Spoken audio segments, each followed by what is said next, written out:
Hello there, ladies and gentlemen, and welcome to another episode of CookieCast. Today on CookieCast, it's the Darkest Timeline, so it's me. Straight off the bat, got to get this one out there straight away so there's no confusion. There is a trigger warning in this episode. Anybody who's listening or been listening recently in the last few months will probably be able to guess what it is. But there is a trigger warning. Nothing in this episode is meant to offend. Nothing in this episode is meant to cause issues or problems for anybody. It is mentioned at length in the episode before it comes up.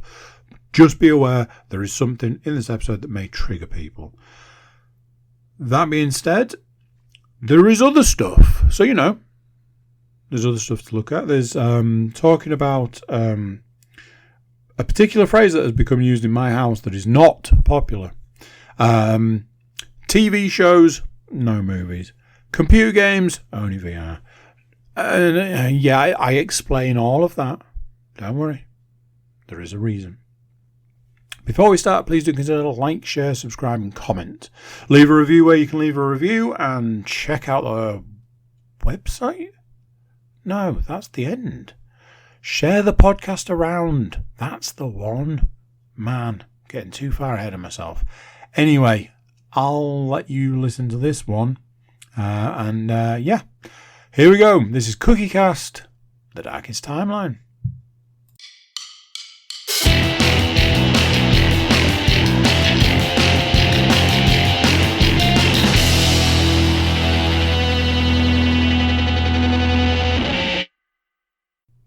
Hello!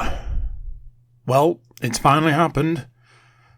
I set out to do a podcast early for a reason, which I may or may not mention later. And I actually did it. It's 7:30 in the evening. Not 9 o'clock. 7:30. It has absolutely nothing to do with the children being in bed and Leanne not being here. No, sorry, Bob. Yeah, it's got a little bit to do with it. Anyway, I set out to do something and I did it. That is kind of the theme of today's podcast. Straight off the bat, got to throw it out there. I'll mention it again, etc., etc., etc. There is, once again, and that might spoil it a little, once again, there is a trigger warning in this episode. Some of the content in this episode may or may not trigger people of certain, I don't even know what to call it. Something in this episode might trigger you if you are a particular type of person. Be aware. I'll put it on the beginning if I remember. I'm saying it now.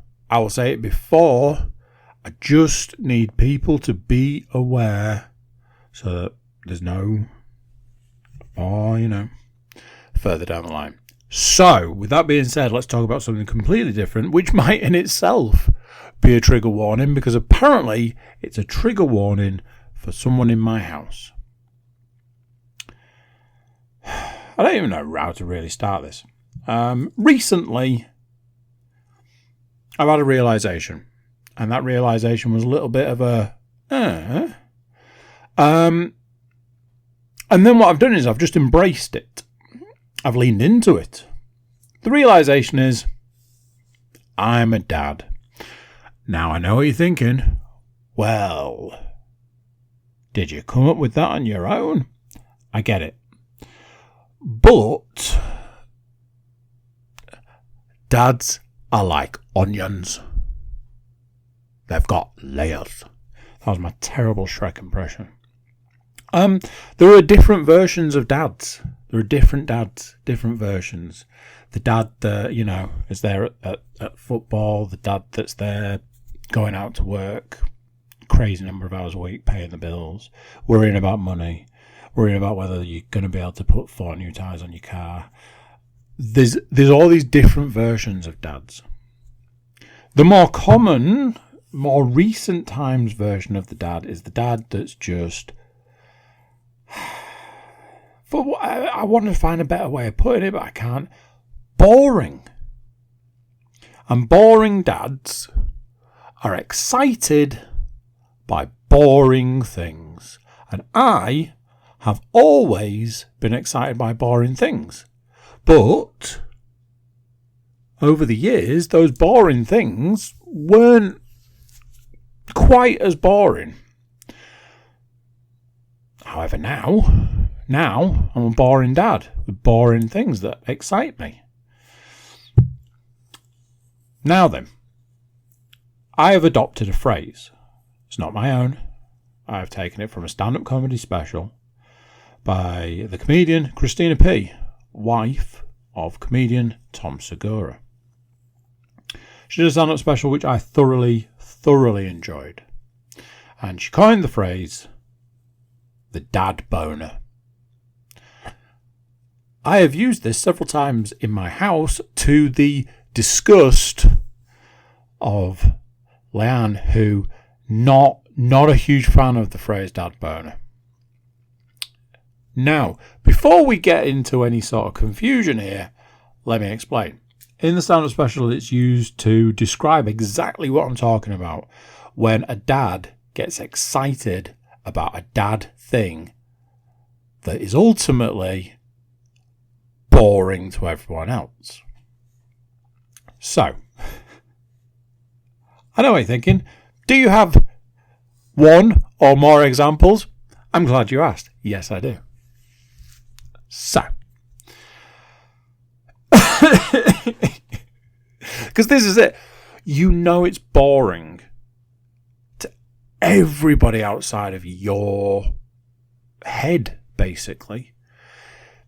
But it doesn't stop you being excited about it. And there's that thing of like, oh, you know, leave him be. He's excited for this silly little thing that he does or this silly little thing that he likes or whatever. But, you know,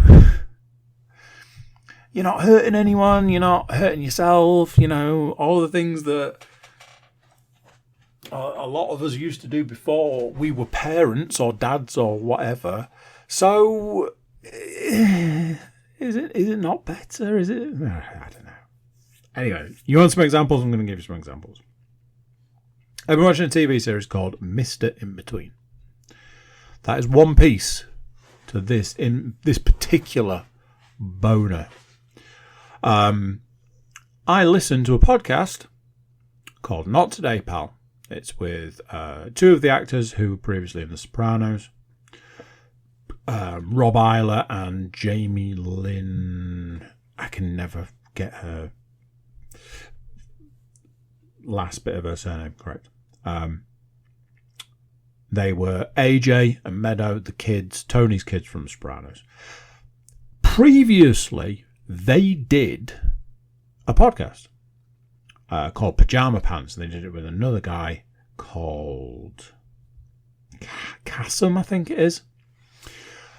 He's guested on Not Today, Pal. I think Pajama Pants was reasonably popular, but Not Today, Pal is under the YMH, Your Mum's House podcast brand, as is a few of the podcasts I listen to.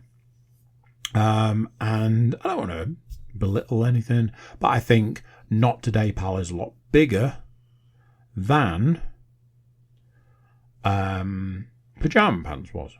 I think. I don't know this for a fact. I am speculating. So, do you remember 2 minutes ago when I said I watch a TV show called Mr. In Between?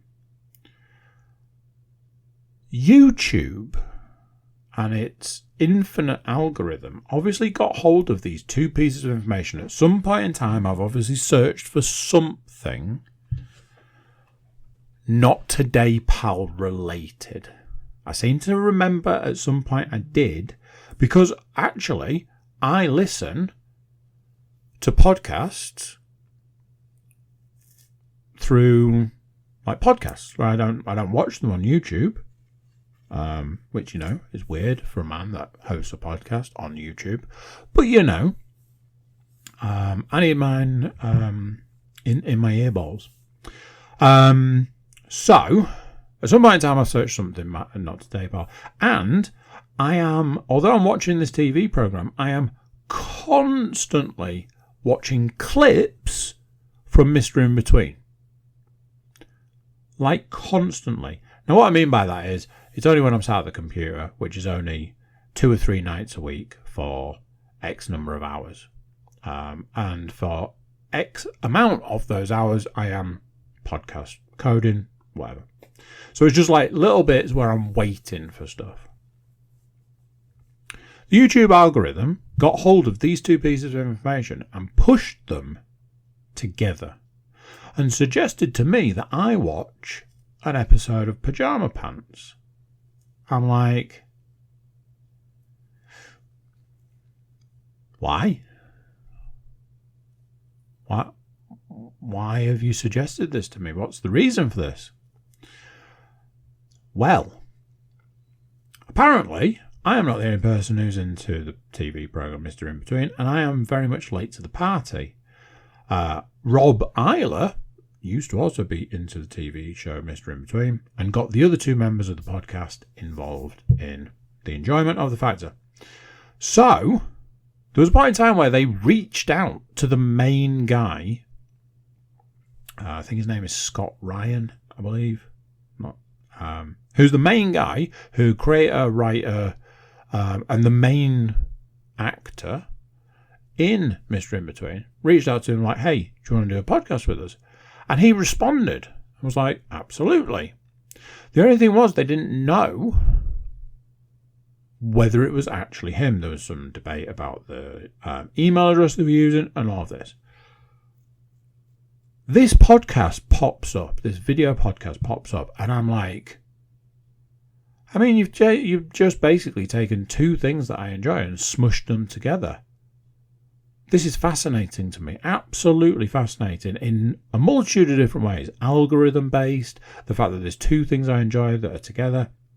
Is it actually him? Do they? And they just go on and on about the fact they don't know whether it's him or not. So somebody is going to join a video call with them, and it might be the guy that created Mr. In Between, and it might be some random nut job. They have no idea. I watched it, I know, slight spoilers on this one, because there might be somebody right now that's like, oh my God, this is fascinating. And that person is me. Little spoilers on this one. I watched it and it turned out it absolutely was him. And they were losing their shit. They were like commenting on the program, saying how great it is, how much they love it, and they sort of do a breakdown of the show. But what's more interesting is that whole thing to me. So I then go and relay this information to, I think I've relayed it to like Leanne and my eldest, and it's the knowledge that the other person just does not care. But you care. And that's kind of enough. It's that thing of, for me, it's like I have to get it out of my head because I think it's really cool. So I've got to get it out of my head.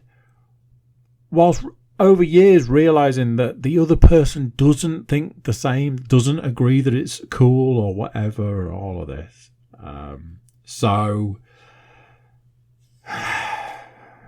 Yeah.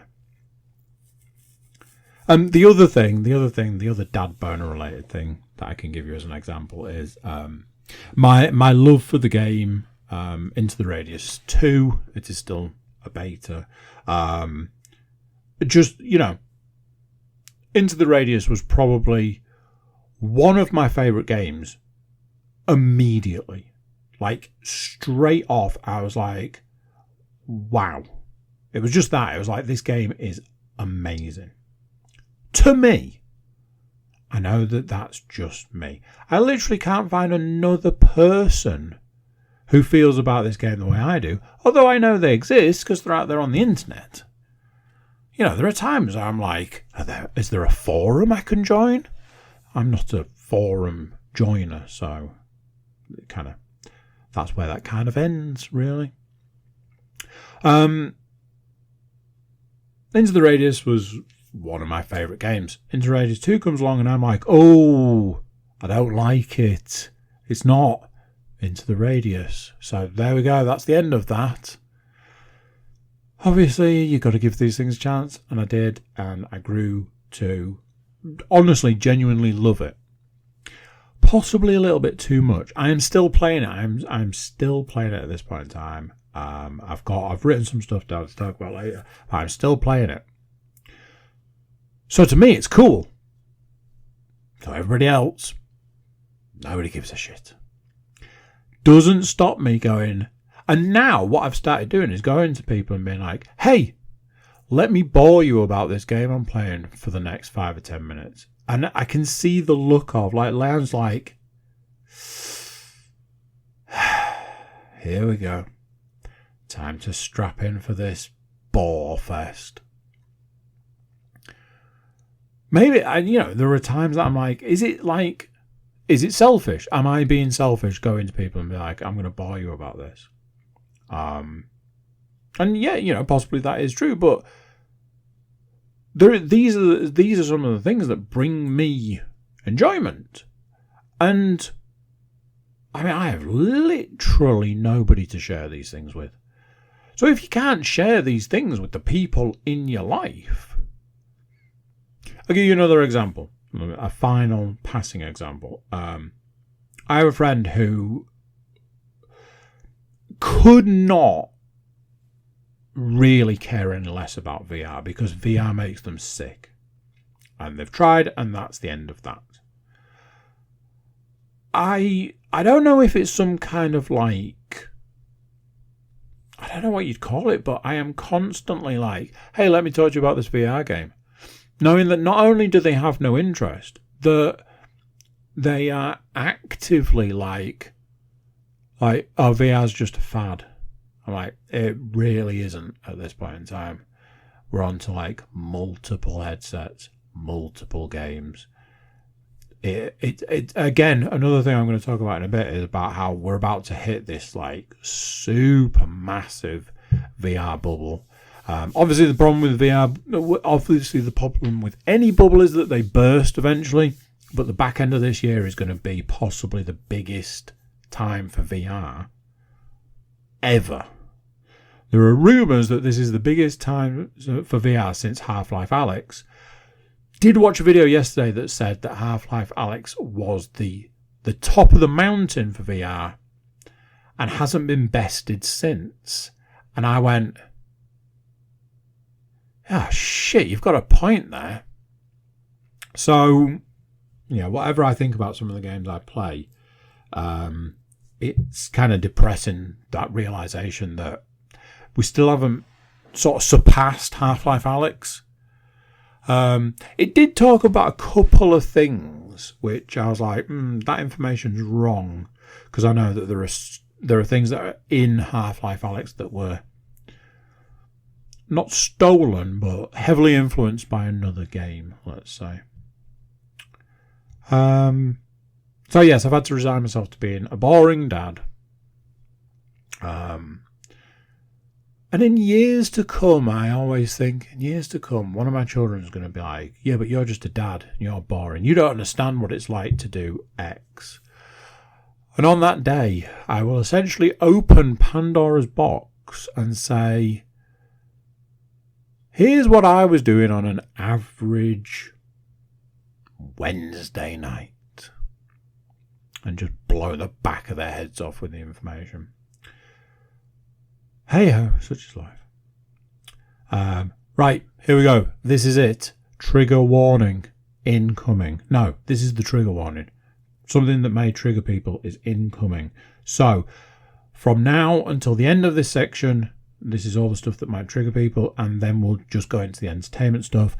Unfortunately, I do have to confess, not a massive amount of entertainment stuff recently.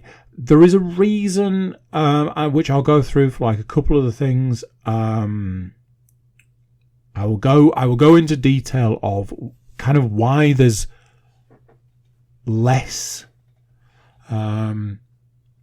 entertainment stuff at the moment, but we'll get there. So, trigger warning. Today is day 6 of yet another fast. Fast started in very much a similar way to the way it did last time. Just to clarify for anybody that's not aware, I did a water fast that lasted 13 days. It wasn't a water fast because I was drinking coffee, and I have sugar in coffee. When I buy a coffee, I also have milk and syrup and all those sorts of fantastical things. But I didn't eat anything for 13 days. I lost a lot of weight. All on purpose. Somewhat on purpose. And it was great. In some ways. What was really nice was when I returned to eating food, the one thing I expected to do was to put all the weight back on, and I didn't.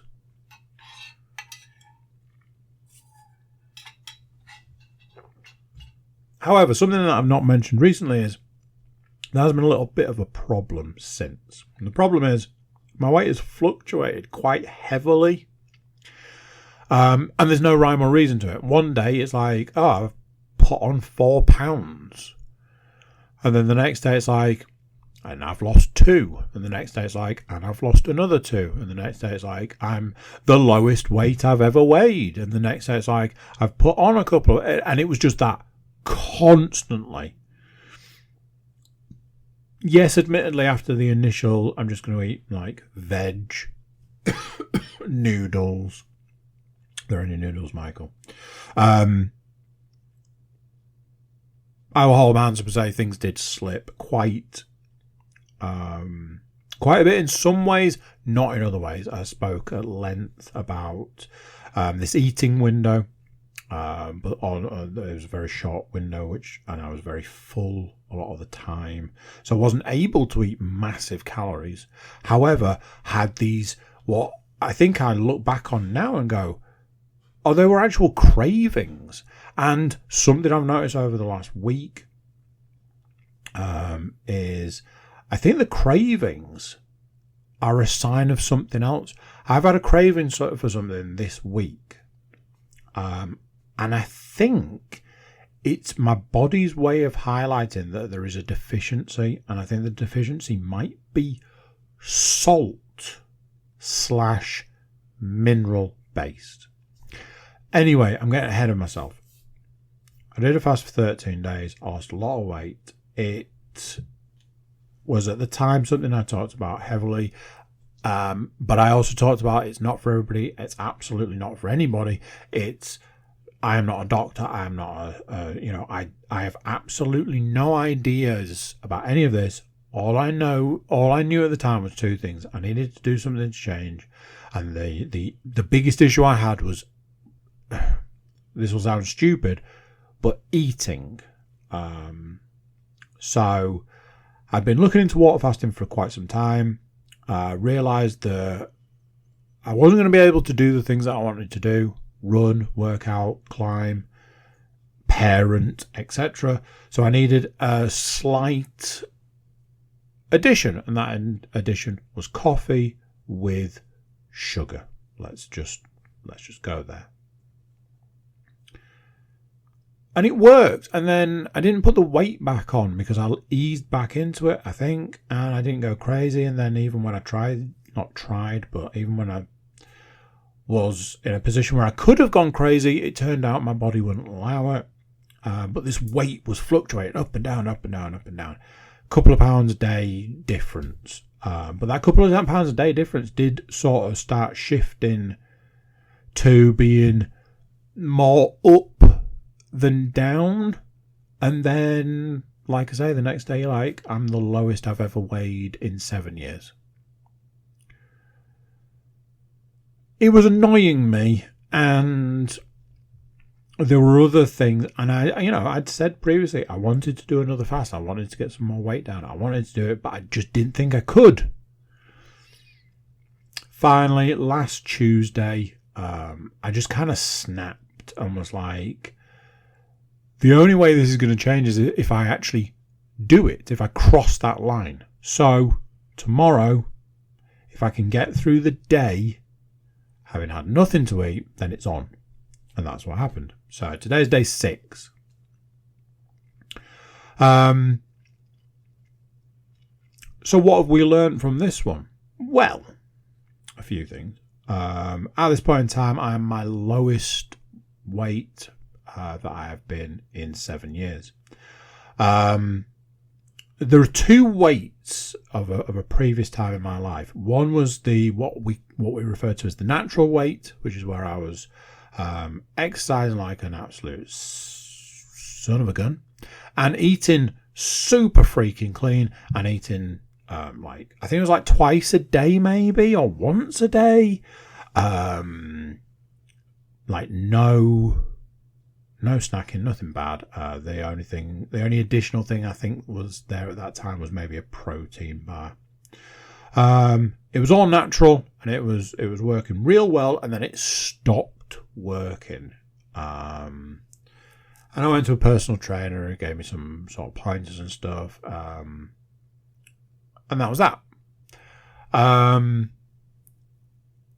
Then, a little while after that, I was admitted into hospital. And at that point in time, I hadn't eaten, drunk, or done anything for 8 days. And one of the last things they did before I left the hospital was they weighed me, and I was a stone lighter. Yes, you can draw that conclusion. This may be where this theory has come from, but from a different place. That was a different place. That was a different time. There was a series of downsides from that. The downsides from that were I lost too much weight too fast. It caused a series of different things to happen to my body. Only a couple of them were in the plus column. A lot of them were in the minus column. I then decided, I need to put some of the weight back on so that I can try and lose it naturally, and went too far the other way. That brought us to where we were a little while ago, and I just started steadily getting back on track, and I've been chipping away at the pounds and stones, and we're talking more stones these days. So, in the last week, I passed the natural weight, the lowest weight naturally. As I stand at this point in time, I am halfway between the natural weight and the weight I left the hospital at, which will be the official lowest weight I weighed in a ridiculous number of years. It is my goal at this point in time to get down to there. But that's a whole other story for probably a different podcast, depending how the future goes. As it stands at this point in time, I'm waiting to weigh myself tomorrow to make a decision on whether this fast is done or not. A few of the things I've written down. What's weird to me is nobody notices. 3 people have said to me, "Oh, you look like you've lost weight." One of those is the person that I live with. One of those is a very close friend who, short version was, I hadn't seen in a little while. They were like, "Oh man, you're looking good. You look like you lost some weight." And I was like, "Yeah, I have. I genuinely have." And then third person was somebody on one day last week, who again I've not seen in probably a couple of months, and they were like, "Oh my god, you look like you lost some weight. You know, what's going on there?" I was like, "Yeah, I've lost like 16 pounds up till today. Weighing myself today, it's actually 18 pounds now." They were like, "Wow," and I just left it sort of there really. Outside of that, nobody says anything, and I've apparently there's this theory that nobody ever, people in general don't say, "Oh, you look well, you've lost weight." I don't believe that's true, because I went through a massive weight loss, and people were constantly commenting on it. But then it works on the theory that nobody ever says the phrase, "Man, you look like you've put weight on." So it's a tough subject. But when you're like, "I've lost nearly 2 stone, you're telling me I don't look like it?" It's like,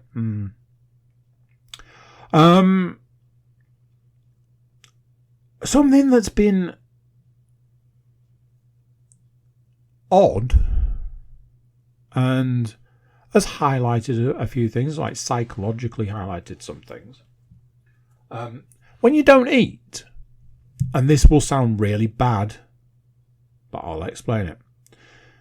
When you don't eat, you don't have something to look forward to. Now, like I said, I'll explain what I mean by that. Pause for effect there. Let's say you get to work, it's 9 o'clock in the morning. Work all morning, you get sort of like 11:30, it's going on, it's heading to that time of the day, and you're like, oh, it's nearly lunchtime. The mention of lunch, you go, oh, I'm gonna get a coffee, I guess. There's nothing there to break up the day. Now I've had to assess the fact that, saying there's nothing to look forward to, there's nothing to whatever, does sort of highlight how big an element sort of food sort of things are in my life, have been or whatever. I proper unloaded a load of like emotional baggage onto a friend on Saturday, just completely randomly, and it was like I opened some kind of weird doorway and we're like, whoa, where the hell did that come from? And they were a bit like, hey, that's cool. So yeah, it's like, oh, it's tea time. I'm gonna get a coffee and a water. So that's been an interesting thing to sort of look at. A super weird one in this fast and in this sort of bout of weight loss has been, I don't know how to say it other than to say it. And let's face it, at this point in time, it's probably not the time to be shy about certain things. My man boobs are causing me problems. And I can't put my finger on what it is. Is it because I've lost weight? I think it's like I've lost stomach weight, but not necessarily the man boobs. So I think the man boobs don't have as much of a shelf to sit on. This is fucking gross. So when I'm doing certain exercises, they're sort of like swinging around. I worked extra hard on chest today, I'll have you know, so that I could try and do something about it, because honestly it's fucking gross. And I took a couple of the children swimming yesterday, and the weirdest thing being is I went swimming when I was massive. It's the first time I've walked out of the changing room, and I was like, oh, I must have something on this man boob. I'll just keep rubbing it until I get in the water, because I know that rubbing one with the other arm covers both until I can get in the water. And I was like, man, this is fucking weird. So yeah, they've become like a real focus and a real issue for me, which is ironic because apparently they weren't an issue previously. I was chugging down all those fucking calories. Hands down, the weirdest thing of all of this has to be 6 days in. I can count on 3 fingers the number of times I've been hungry in the last 6 days. One was last night. I was hella hungry last night. One was this afternoon, and one was a very, very, very short point in time. I think it was like the second day where I was like, oh, I'm hungry. Outside of that, I'm just not hungry. What is that? Now, I know that although drinking a load of, let's face it, sugary coffee ain't going to be giving me everything I need, it is going to be giving me something I need. Somebody right now is going, yes, it's just about keeping you alive, dickhead. But it's weird to not eat and not be hungry. When I did the 13-day fast, I do seem to think I was hungry a lot more. Now, the question would be, has my body just adjusted? Has my body just adapted to this? And it's like, oh, here we go again, right? Close everything down, batten down the hatches. We're going to have to go through this bullshit for another week or two. Or what? I don't know. I don't know the answer to any of these questions. All I know is the results. So let's talk about the results. In 1 week, I have lost 10 pounds.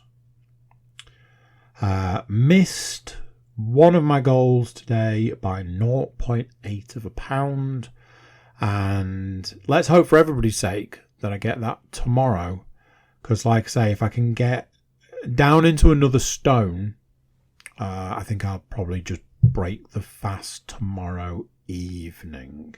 And then check where I am Wednesday morning to see whether any adjustments need to be made, whether I need to sort of just do another 2 or 3 days or what. So fingers crossed on actually losing some weight.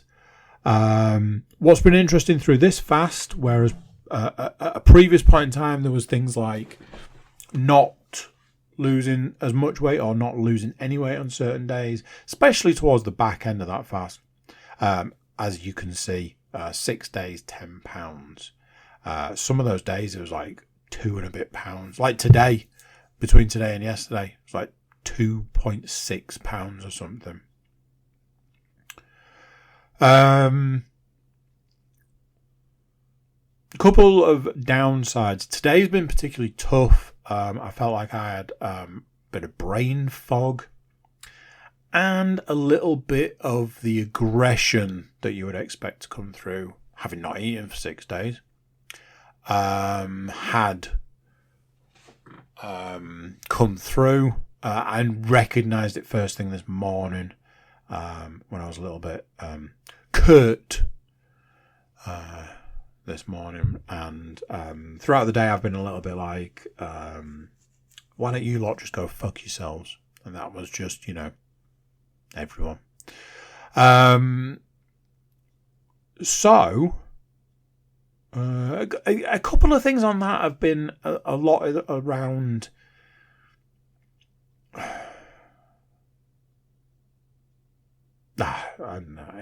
it is me. I was going to say a couple of things about a couple of things, but it is me, and I accept that.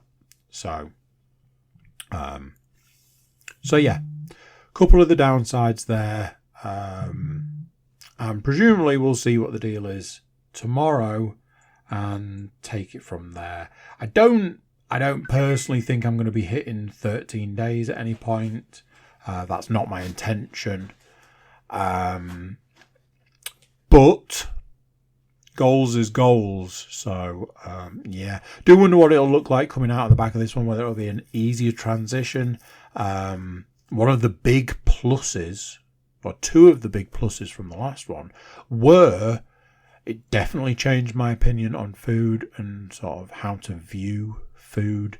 And that super small eating window, I actually started looking at as a real benefit because, like I said last week or whatever, if you eat 1,500 calories and you're absolutely stuffed and you physically can't put any more food into your body, you're winning.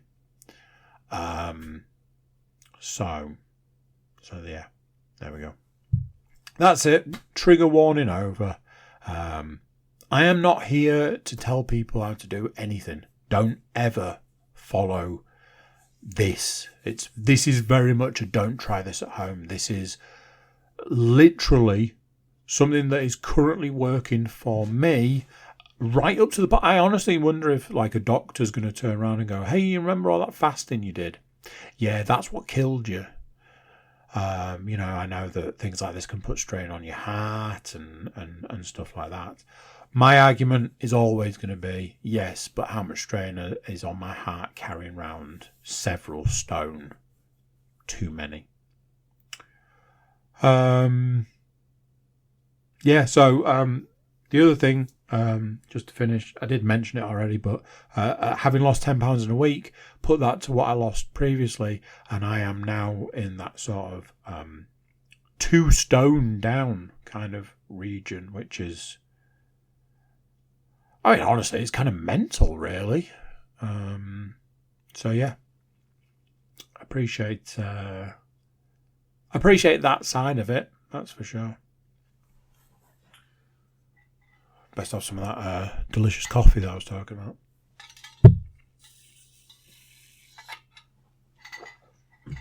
So this is something I darn meant to look up. So I'll do it real quick. Where's the freaking? I've deleted an app from my phone, and it's done that thing where it's moved everything. Oh no, it's there. It's there. It's fine. Come on.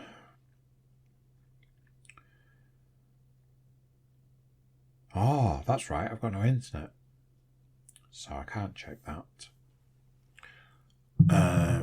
Right. Okay. One sec.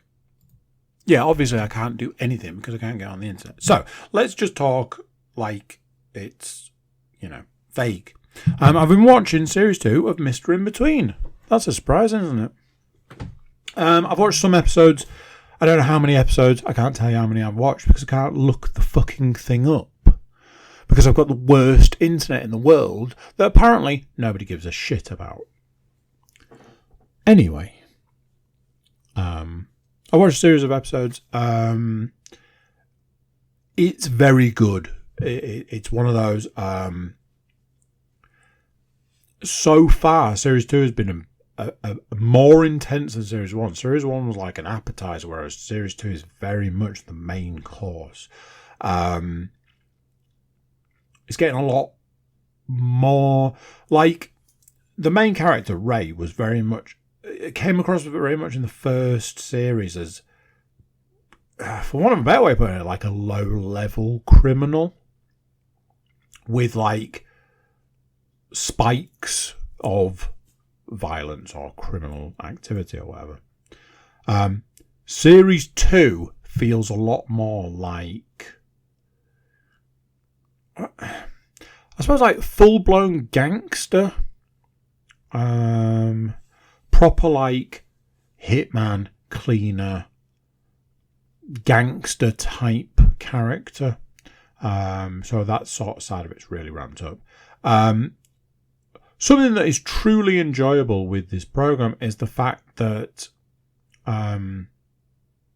there's all of these like bits of comedy interspersed throughout the either one episode or a series of episodes, or like an episode will just have one funny thing in it, but that funny thing is really funny, or you'll have an episode that's just comedy, which is strange from what's generally quite a serious show.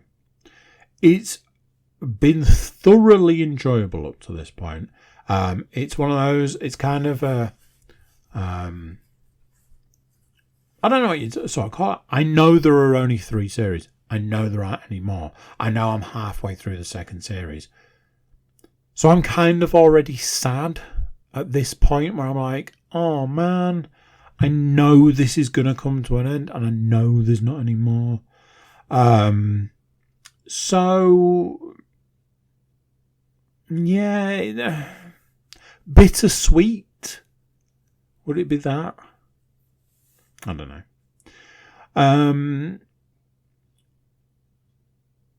I was going to talk about why there's not that much entertainment these days. So, from an entertainment perspective, me and Leon have hit this real black hole of we don't know when we're supposed to watch films together.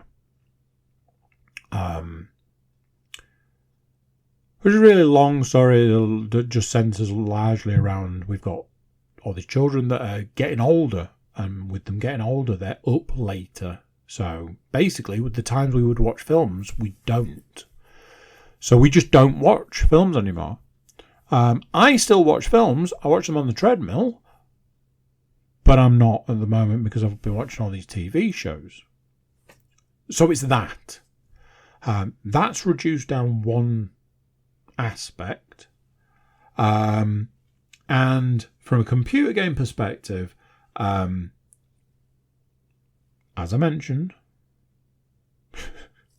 I've been playing a particular VR game for a particular amount of time. And what is super unhelpful is the PlayStation game I'm playing at the moment I am replaying something. And even better than that, I've been playing a game on the Steam Deck, which is a game I played many years ago. So that is just the way things are at the moment. I am going to talk about what's going to be coming in the next couple of weeks, which, might give you something to look forward to, if you want to look at it that way. So, the other TV show I have been watching and have finished now is the TV show Hitmonkey Series 2.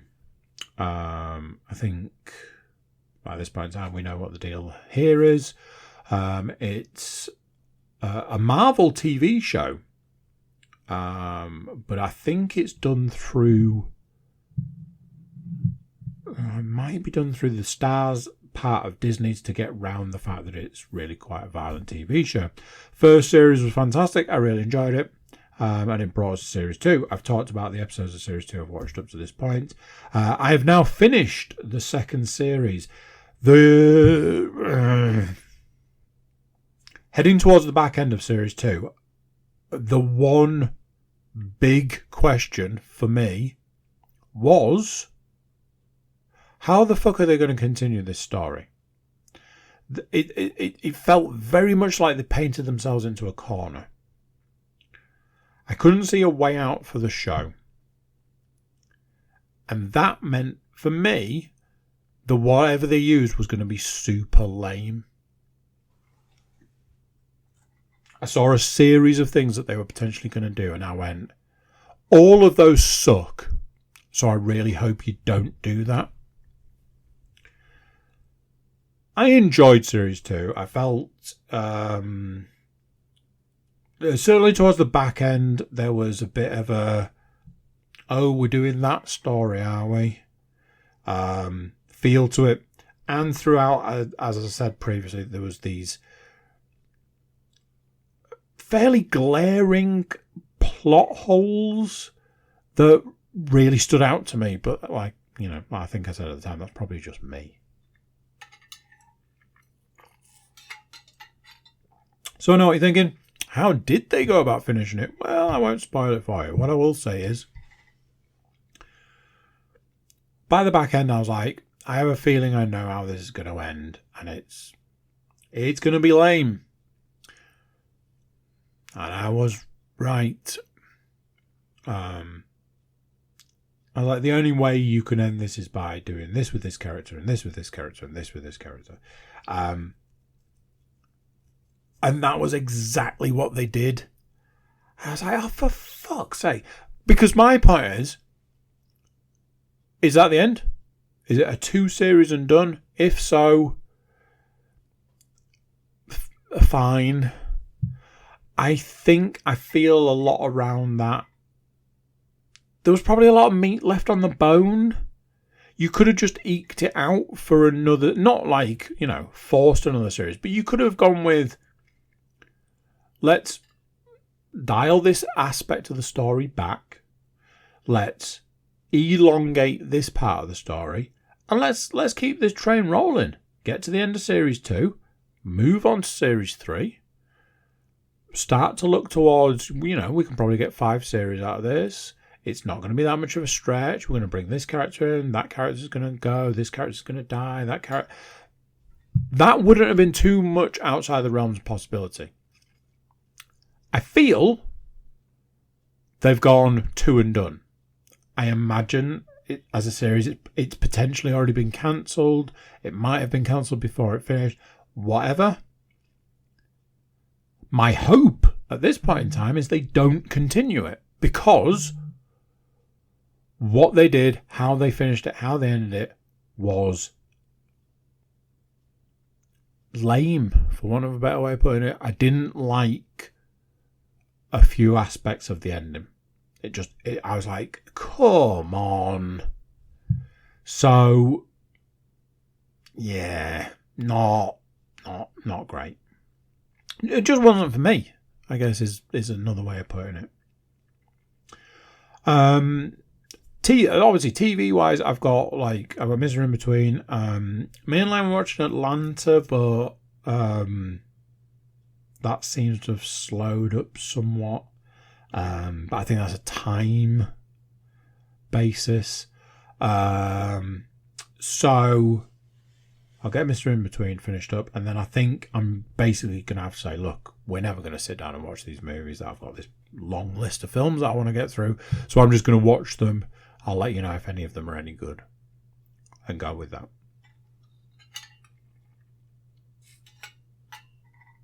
Computer games wise, no surprises. I've been playing Into the Radius too. I think I've played and finished it 6 times at this point, and I am one main mission away from finishing it again. It is what's been referred to as a soft finish because the game itself isn't finished. However, you can only do the same thing so much over and over again until, it gets boring. So because I wanted to continue playing the game because I enjoy it as much as I do, I was like, let's do things differently. Let's change it up. So I've been doing this thing with changing loadouts for heading out to do a mission. It's very expensive.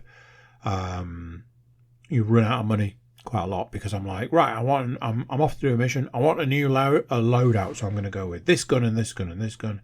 I'm going to take a couple of boxes of ammo, this and this, and I'm going to take 6 extra clips full of ammo, kind of thing.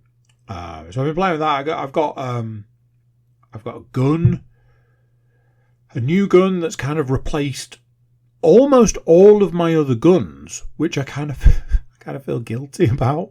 So at one point I was like, I'm going to take this one with me just for old time's sake. I took one thing of ammo.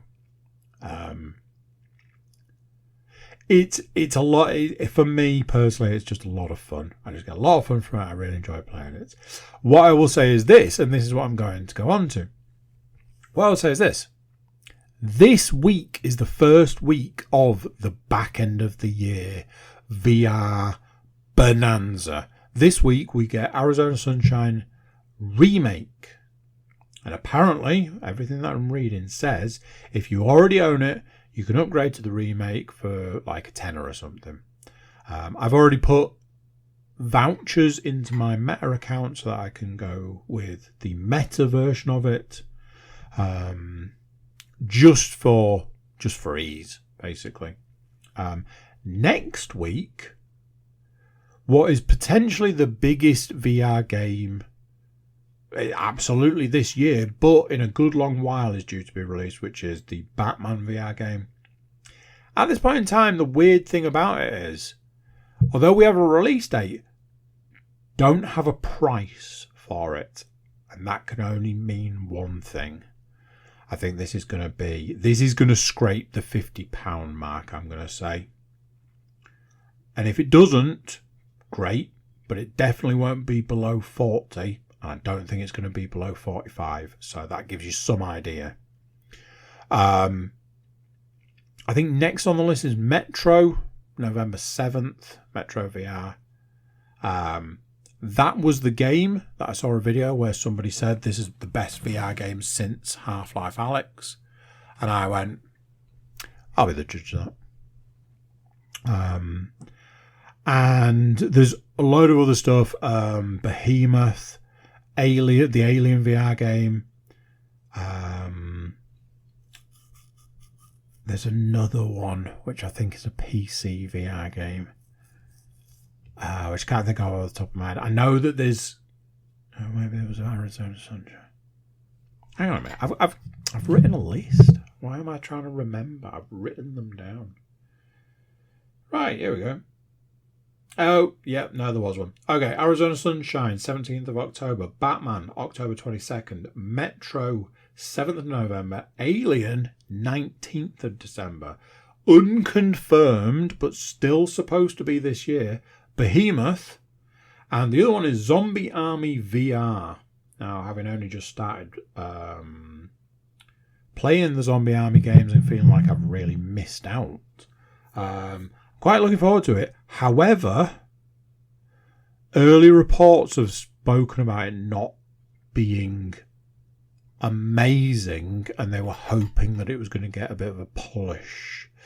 So maybe that's why it doesn't have a confirmed release date at this point in time. What is the point to all this? Well, the point is VR is about to change, kids. And it's probably about to change for me. So I'm eking out the last of my Into the Radius playthroughs. What I imagine is, for now, because it's 3 days until Arizona Sunshine. I loved Arizona Sunshine. Was at that time what Into the Radius and Into the Radius 2 is now. I played that game so many times. I played it so much. It's going to be good to get back into. It's had the what they're calling the Arizona Sunshine 2 treatment, which looks great. So I'm really genuinely looking forward to it. It's an absolute favourite game of mine, and I'm definitely looking forward to getting back into Arizona, I guess. What that means, like I say, is there's probably going to be less Into the Radius 2 content. Which I'm sure a lot of people, including the people I live with, are super happy about. We are due another Into the Radius 2 update before the end of the year. Now, what we were told was, sorry, no new areas. And I think that alludes to no new missions either. But there is supposed to be at least one other major update before the end of the year. My fear is that it's probably going to be something to do with weapon maintenance, which, yeah, just like stamina and hunger, not up there at the top of my game mechanic list. So we'll see.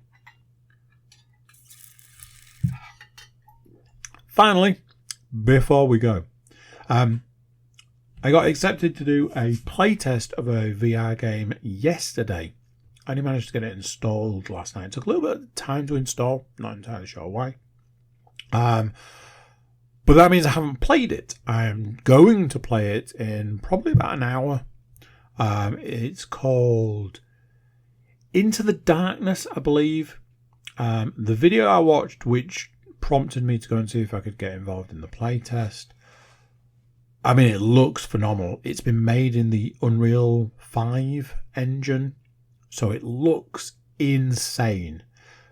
Got a lot of sort of Bone Lab, Boneworks, Half-Life Alyx vibes to it, along with a multitude of other games. Looks super cool. I'm really looking forward to giving this a sort of a go, a playtest. So probably get some sort of update for that, even if the update is, oh, that game was not for me. There we go. That's that is the podcast for this week. Sorry if I triggered anybody with my craziness, but you know, we're all individual types of crazy, so this is currently just my type. Thank you very much for listening. Thank you very much, and yeah, I'll see you next time. So there we go. What do you think of that? Like I said at the start, not meant to offend or hurt any feelings or trigger anybody. It's just where I am at this point in time. Thank you for watching. Thank you for listening. Thank you for being here. Before you go, if you haven't, do, give us a little like. Subscribe if you haven't subscribed yet. That's a big one. Share the podcast around if you want. Leave a review if you're feeling generous. And check out the website, thecookiecast.com. There we have social media links and an email button, and that way you can get in touch with us. That is it for this one. Until next time, I'm going to say bye, and I'll see you then. This is a Cookie Cast production.